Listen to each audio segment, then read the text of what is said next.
Saya ingin bertanya, saya baru dihantam masalah ditinggalkan laki-laki yang saya dekat dengannya dalam waktu cukup lama 8 tahun. Saya meyakini mungkin ini cara Allah menjauhkan saya dari hal-hal yang tidak baik. Ini juga cara Allah agar saya kembali kepadanya dan minta ampun dan beribadah sepenuh hati minta petunjuk. Pak Ustadz, saya ingin belajar sabar dan ikhlas bagaimana caranya. Dunia rasanya runtuh. Saya ingin semakin dekat pada Allah, tapi nggak tahu caranya. Mohon bimbingannya Pak Ustadz. Terima kasih.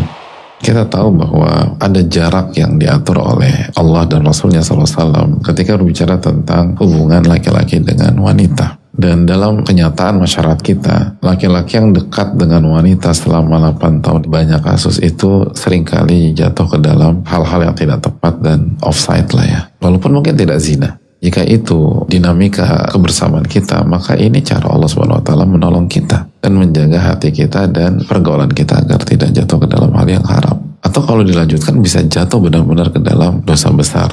Oleh karena itu, ini bukan dunia rasanya runtuh, tapi ini cara Allah menyelamatkan dan menolong kita. Tapi berat, ya. Jadi berat itu bukan dari substansinya. Substansinya semoga aman. Berat itu karena hati kita sudah terpaut sama dia. Nah, ini yang harus dijalani dan itu resiko dari kebersamaan yang sebelumnya. Solusinya apa? Banyak-banyak ingat sama Allah. Dan jangan biarkan waktu kosong terbuang tanpa ada amal soleh dan ibadah. Karena begitu ada amal soleh dan ibadah, maka fokus kita akan ke sana. Tapi begitu kosong, nanti kita akan keinget lagi ke sana. Dan hindari hal-hal yang bisa kita hindari yang berkaitan dengan dirinya. Karena dengan berinteraksi dengan hal tersebut, nanti kita recall lagi ke dia. Lalu perbanyak berinteraksi dengan Al-Quranul Karim.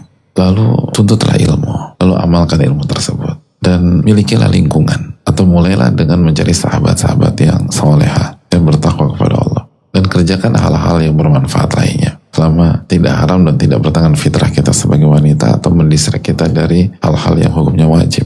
Lalu banyak doa sama Allah dan jalani hadirin. Insya Allah, sebagaimana ucapan para ulama klasik, musibah itu yang terberatnya itu dihentakkan pertama. Dan akan berangsur-angsur ringan, begitu berjalan oleh waktu. Makanya kan kata Nabi SAW, inna sabra inda sadamatil ula. Kesabaran itu ketika hentakan pertama. Karena itu paling berat. Makanya kan dalam konteks berpisah, misalnya tinggal wafat, ada banyak orang begitu dapat kabar itu pingsan. Tapi apakah di hari-hari berikutnya dia pingsan-pingsan terus? Enggak. Pingsannya di hari pertama aja. Karena memang yang paling berat itu di saat-saat pertama. Jadi insya Allah hari-hari esok itu gak seberat hari-hari ini. Kalau kita bisa jalani hari ini dengan zikir, dengan doa, dengan takarub dan sibukkan diri dengan ketaatan, insya Allah habis itu akan lebih